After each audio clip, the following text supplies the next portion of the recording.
गोवा म्हटलं की आपल्या डोळ्यासमोर काय येतं तर नॉनव्हेज रेसिपीज. पण गोव्यात सुद्धा व्हेजिटेरियन रेसिपीज खूप प्रसिद्ध आहेत आणि त्यातलीच एक रेसिपी आहे वाटाण्याचं टोनक.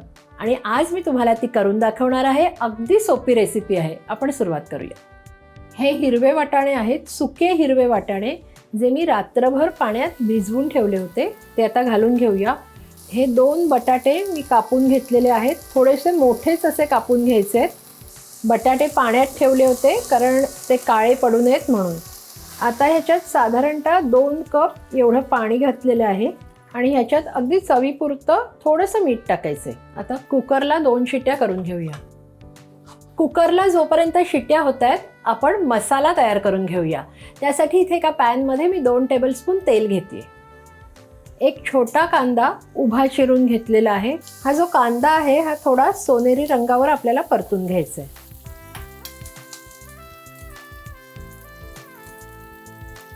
हे बघा, कांद्याचा रंग छान असा सोनेरी झालेला आहे, खरपूस कांदा झालेला आहे. आता ह्याच्यात 1 वाटी खोबरं घालून घेऊया. खोबरं सुद्धा व्यवस्थित परतून घ्यायचंय. इथे तुम्ही बघू शकता खोबरं आणि कांदा छान खरपूस असं भाजून झालेलं आहे. आता मी गॅस बंद करते. हे जे मिश्रण आहे हे व्यवस्थित थंड होऊ द्यायचंय. आता ते आपण काढून घेऊया. अर्धा टीस्पून हळद घालते, 1 टीस्पून साखर घातली आहे, मीठ घालायचंय. पण मीठ घालताना लक्षात ठेवा की आपण वाटाणे उकडताना सुद्धा त्यात मीठ घातलेलं होतं. 2 टीस्पून एवढी चिंच आहे ती घालून घेऊया. आता सगळ्यात शेवटी मी घालणार आहे 2 टेबलस्पून गरम मसाला. तर हे सगळं आपल्याला पाणी घालून बारीक वाटून घ्यायचं. वाटण तयार आहे. कुकरसुद्धा थंड झालेला आहे. तर आता आपण फोडणी तयार करूया आणि त्यासाठी 2 टेबलस्पून एवढं तेल मी एका पॅनमध्ये काढून घेते. आता इथे 1 टीस्पून एवढी मोहरी घालून घेऊया. मोहरी छान तडतडलेली आहे. आता इथे थोडा कढीपत्ता घालून घेऊया. त्यानंतर अर्धा टीस्पून एवढं हिंग घालायचे. एकदा मिक्स करूया.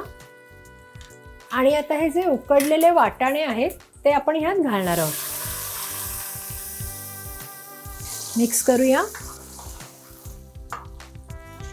आणि आता ह्याच्यात आपण जे वाटण तयार केलं होतं ते घालून घेऊया. हे छान मिक्स करायचंय आणि मिक्सरच्या भांड्यात थोडंसं पाणी घालून ते सुद्धा पाणी यात घालून घ्यायचंय. हे जे मिक्सरचं भांडं होतं ते धुवून थोडं पाणी ह्याच्यात घातलेलं आहे. आता झाकण देऊन हे आपल्याला एक 10 मिनिटं छान शिजवून घ्यायचे.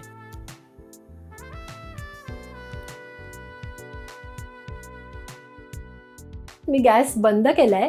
आता छान अशी भरपूर कोथिंबीर घालून गरमागरम वाटाणा टोनक आपण सर्व करूया. बघू शकता मस्त असं हे वाटाण्याचं टोनक तयार आहे. आता ह्याच्यावर मी कोथिंबीर घालते. छान मिक्स करून घ्यायचं आणि ह्याला गरमागरम सर्व करायचं.